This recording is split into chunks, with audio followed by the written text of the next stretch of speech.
dan segenap tamu undangan rahimakumullah. Alhamdulillah pada pagi hari ini kita dapat melaksanakan haul Syekh Khatamur Rasyid. Semoga apa yang sudah kita bacakan meninggikan derajat beliau di sisi Allah Subhanahu wa taala. Lalu dari pahalanya itu membawa keberkahan bagi kita semua, memudahkan segala urusan kita di dunia wal akhirah. Ala hadhihi niyyah al-Fatihah. أعوذ بالله من الشيطان الرجيم بسم الله الرحمن الرحيم الحمد لله رب العالمين الرحمن الرحيم مالك يوم الدين إياك نعبد وإياك نستعين اهدنا الصراط المستقيم صراط الذين أنعمت عليهم غير المغضوب عليهم ولا الضالين آمين. Hadirin rahimakumullah, kalau kita melihat Syekh Khatamur Rasyid, beliau bukan asli orang Bangka. Beliau datang dari tempat yang jauh, datang ke negeri kita ini, ke tempat kita ini. Apa yang mendorong beliau mau melakukan itu? Apakah karena dorongan mencari kekayaan? Apakah karena harta duniawi? Kalau seandainya itu yang dicari, maka tidak akan sampai ajaran agama Allah Subhanahu wa taala kepada kita. Maka yang mendorong beliau untuk datang ke sini, itulah keikhlasan. Itulah jiwa yang mendorong beliau untuk mengajarkan ajaran agama hingga sampai kepada kita. Maka kalau tadi ada usulan untuk mendirikan pesantren, maka ruh keikhlasan seorang Syekh Khatamur Rasyid ini dulu yang harus ditemukan. Bukan untuk mencari harta kekayaan, bukan untuk mencari keduniawian, tapi betul-betul menegakkan kalimat Allah Subhanahu wa ta'ala. Hadirin rahimakumullah, dulu sebelum Islam datang, di Madinah ada dua suku, suku Khazraj dengan suku Aus. Ketika Islam datang, dua suku yang sebelumnya sering berperang, sering berkelahi, sering menumpahkan darah ini bisa didamaikan. Ajaran Islam mengajarkan tentang kedamaian, mengajarkan tentang persaudaraan. Tetapi suatu ketika dalam sebuah majlis berkumpul di sana para tokoh Khazraj, para tokoh Aus. Dan di sana ada seorang Yahudi. Yahudi ini tidak mau melihat kedamaian yang terjadi antara suku Khazraj dengan Aus, kalangan Bani Ansar. Lalu dia mengucapkan syair-syair lama yang biasa diucapkan ketika terjadi pertumpahan darah antara dua suku ini.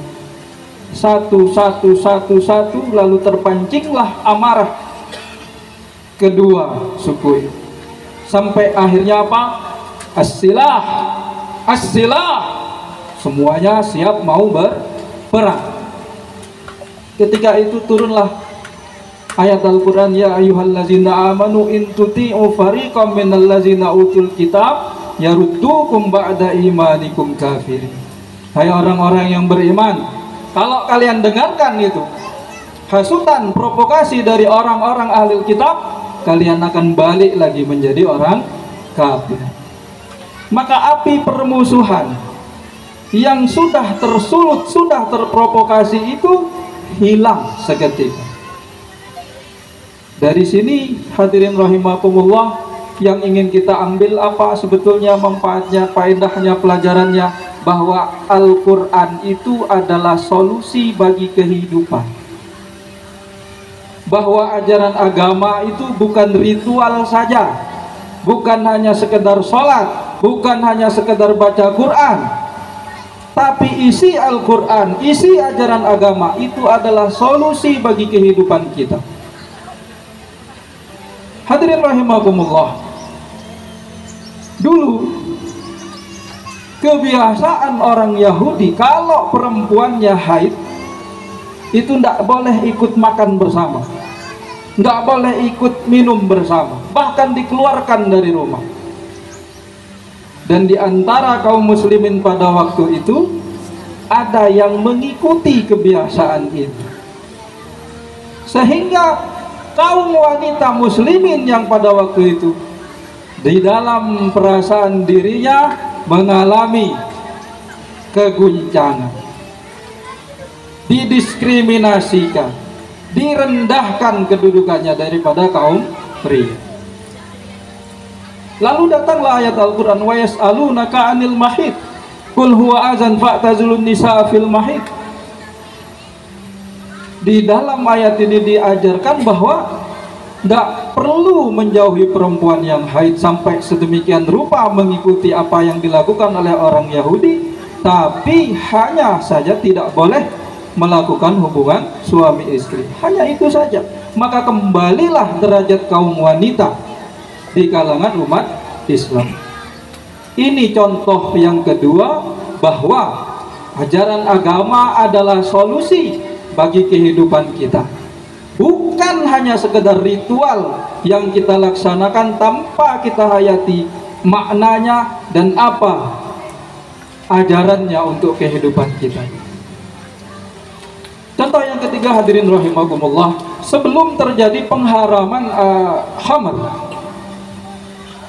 para sahabat sholat dalam keadaan mabuk, sehingga ketika membaca ayat keliru, qul ya ayyuhal kafirun na'budu ma ta'budun, kami menyembah apa yang kalian sembah. Itu artinya selesai sholat, sahabat yang ikut sholat sedih semuanya. Kenapa kami harus kembali menyembah apa yang disembah oleh orang-orang kafir? Artinya itu problem, minum khamar problem, mabok problem. Maka turunlah ayat ya ayyuhallazina amanu la taqrabus shalah wa antum sukara. Orang beriman jangan mendekati sholat kalau lagi mabuk, bacaannya salah, maknanya pun salah. Awalnya ke surga, jadinya masuk neraka.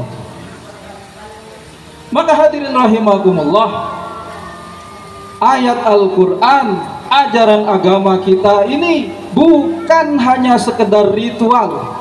Ini adalah solusi bagi kehidupan kita. Inilah jalan, inilah hidayah yang diturunkan oleh Allah Subhanahu wa Ta'ala supaya kita hidup selamat di dunia dan di akhir. Lalu apakah kita ziarah ke sini ini adalah solusi? Bapak Ibu rahimakumullah, kalau seandainya kita mengikuti berita yang terjadi di dunia belahan sana, kita akan dapati bagaimana cara orang-orang sana menghapus identitas sebuah budaya dan peradaban. Salah satunya adalah peninggalan-peninggalan lamanya, bangunan-bangunan lamanya yang merupakan identitas budaya dan peradaban tersebut dihancurkan semua. Bahkan buku-bukunya, ajaran-ajarannya dilarang untuk dibaca. Lalu kemudian apa yang terjadi? Dibangunlah peradaban baru, dibangunlah bangunan-bangunan baru. Dan ketika bangunan baru yang dibikin, bangunan baru yang dibuat, maka identitas baru yang dipasang. Maka generasi-generasi yang selanjutnya tidak akan lagi mengenal, oh dulu ini budaya kami. Oh, ini dulu ini tradisi kami. Oh, ini dulu etika yang diajarkan oleh nenek moyang kami. Ini yang diajarkan oleh para ulama kami. Maka kita datang ke sini, ini bukan hanya sekedar ziarah. Ini mempertebal identitas kita, menurunkannya ke generasi kita yang selanjutnya, supaya identitas keagamaan kita tidak hilang, supaya ajaran yang diajarkan oleh para leluhur kita itu tetap meresap ke dalam diri kita sampai hari kiamat. Hadirin rahimakumullah, tadi kita sampaikan bahwa ajaran agama adalah solusi, bahwa banyak kejadian-kejadian yang terjadi di dalam masyarakat yang menyakiti masyarakat itu sendiri, menghancurkan masyarakat itu sendiri, dan agama datang sebagai solusi. Pertanyaan kita, adakah problem yang kita hadapi dalam masyarakat kita saat ini? Dan bisakah agama menjadi solusi? Atau bagaimana cara kita mencari solusi dari relung agama tersebut? Bapak Ibu rahimakumullah, kalau kita buka data berapa persen, ini kebetulan ada pihak pemerintah, berapa persen misalnya data anak-anak nikah dini gara-gara seks bebas? Berapa banyak anak-anak yang terpapar narkoba? Berapa banyak anak membangkang kepada orang tua? Bahkan kalau kita baca berita, orang tua membunuh anaknya, bayi yang dilempar. Berapa banyak? Itu problem kita. Coba kita perhatikan sekarang, generasi kita, anak-anak kita yang sekarang ini, dengan apa mereka dididik? Apa masih lekat dulu kebiasaan baik yang diajarkan oleh orang tua kita, sesepuh kita dulu pada anak-anak kita sekarang? Apa masih ada nilai adab sopan santun yang dulu ditanamkan oleh orang tua kita pada generasi sekarang? Apa itu sebabnya? Kenapa bisa begitu? Di mana letak kelengahan kita? Di mana letak kelalaian kita? Entah kita sebagai orang tua, entah kita sebagai guru, entah kita sebagai pejabat. Kullukum ra'in wa kullukum mas'ul an ra'iyati. Kalian semua pemimpin, kalian semua tanggung jawab terhadap apa yang kalian pimpin. Nanti kita semua ditanya. Maka bagaimana solusinya? Kita lihat gara-gara corona, kita semua, bahkan lembaga pendidikan dipaksa. Anak-anak harus belajar melalui internet, melalui dunia digitalisasi. Ketika lagi menikmati pelajaran, masuk iklan. Ketika nonton selawat, masuk iklan. Masuk iklan. Maka perlahan-lahan pola pikir kita dibentuk. Perlahan-lahan pola pikir permisif terhadap budaya apapun yang masuk mulai terbentuk. Akhirnya ketika kita mendengar, oh ada berita, oh ada kejadian begini, oh biasa zaman sekarang,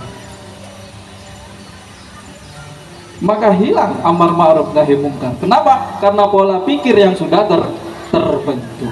Bapak Ibu rahimakumullah, biar kita tidak terlalu panjang, kalaulah pendidikan kita sudah disusupi sedemikian rupa, maka kemana kita harus mendidik anak-anak kita?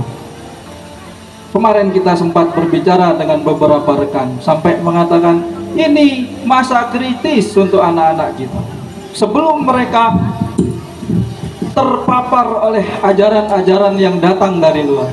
Bapak Ibu rahimakumullah, coba bayangkan, yang masuk kepada kita saat ini adalah bahwa anak-anak umur 17 tahun, 18 tahun harusnya sudah punya kebebasan sendiri. Mereka tidak boleh diatur oleh orang tuanya. Mereka harus hidup sendiri, mereka punya hak sendiri. dan itu kemudian dicoba dituangkan dalam aturan kita. Bapak Ibu rahimakumullah, seorang pemikir Mesir, Abdul Wahab Al-Masiri, dia hidup di Amerika, dia meneliti kehidupan kaum muda bahkan masyarakat di sana, budaya dan peradabannya. Mari kita bayangkan, anak 17-18 tahun itu bukan masa matang, itu masanya mencari jati diri, masanya untuk mencoba segala hal, entah itu yang baik, entah itu yang buruk. Kalau seandainya tidak ada yang menuntutnya, kemana arahnya nanti? Dan ketika generasi muda ini rusak, menyimpang, siapa lagi yang akan menegakkan budaya dan peradaban negara dan agama ke depan? Tidak ada lagi. Maka itulah yang menjadi tujuan mereka, rusak generasi muda ini, jauhkan mereka dari nilai agama, jauhkan mereka dari identitasnya. Maka kemudian nanti kita akan mudah menguasainya, menguasai negaranya, menguasai seluruhnya. Ketika kita sudah kehilangan identitas, bahkan kita jadi bangga memiliki identitas yang lain, bangga anaknya pintar bahasa Inggris, Jerman, Prancis, segala macam. Tidak tahu kalau dari situ nilai-nilai budayanya masuk. Saya sudah 17 tahun, nggak usah diatur-atur, ngapain ibu bapak ngatur saya? Zaman dulu mana ada yang berani? Bisa hilang itu pipi kena tabuk. Tapi zaman sekarang itu yang terjadi. Maka kalau kita menyambut apa yang diusulkan tadi, satu-satunya sekarang yang kita andalkan untuk menjaga generasi kita, itulah lembaga pendidikan yang kita namakan pesantren. Kita berharap anak kita di sana, generasi penerus kita di sana, bisa dididik dengan nilai-nilai agama, bisa mewarisi nilai-nilai agama, bukan hanya sekedar di dalam ingatan, tetapi di dalam lelaku, dalam tingkah lakunya, dalam perbuatannya, dalam etika. Ini Habib kita, Habib Umar, sudah akan mulai membuka tahun ajaran baru. Insya Allah nanti di Beleju pesantrennya akan mulai.